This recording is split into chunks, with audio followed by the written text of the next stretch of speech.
এই তো আমার শিং মাছটা রান্না শেষ। কেমন হয়েছে বলবেন সবাই, ভালো লাগলে লাইক কমেন্ট সাবস্ক্রাইব করবেন।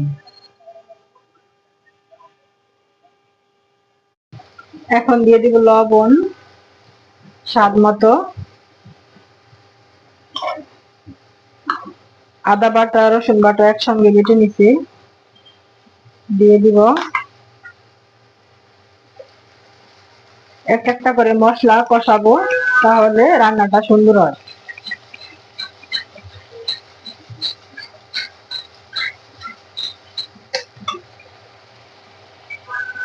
এখন দিয়ে দিব হলুদের গুঁড়ো পরিমাণ মতো,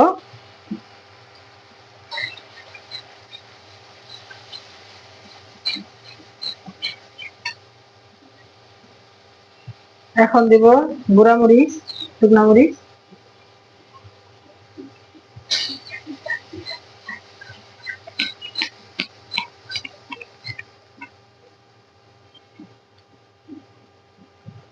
ধনিয়ার গুঁড়ো,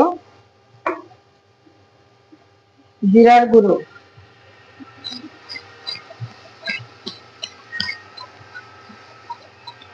এখন একটু পানি দিয়ে দিব।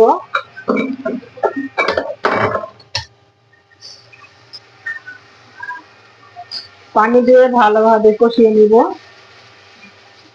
এখন দিয়ে দেব শিং মাছ। শিং মাছ আলু দিয়ে রান্না করব আজকে। শীতের দিনে শিং মাছটা ভালো লাগে। এখন কষাবো, কষাইয়া আলু দিয়ে দিব। আর শিং মাছটা কষানো হয়ে গেছে, এখন উঠিয়ে নিব। এই তো আলুগুলো দিয়ে দিচ্ছি। এখন আলুগুলো একটু ঢাইকা দিব সিদ্ধ হওয়ার জন্য।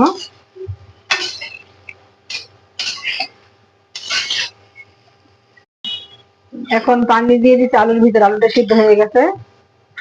বলক আসলে দিয়ে দিব মাছ,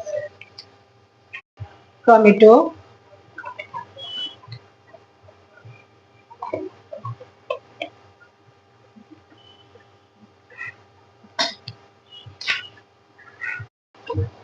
এটা আমার শিং মাছটা রান্না শেষ। এখন ধনিয়া পাতা দিয়ে দিব।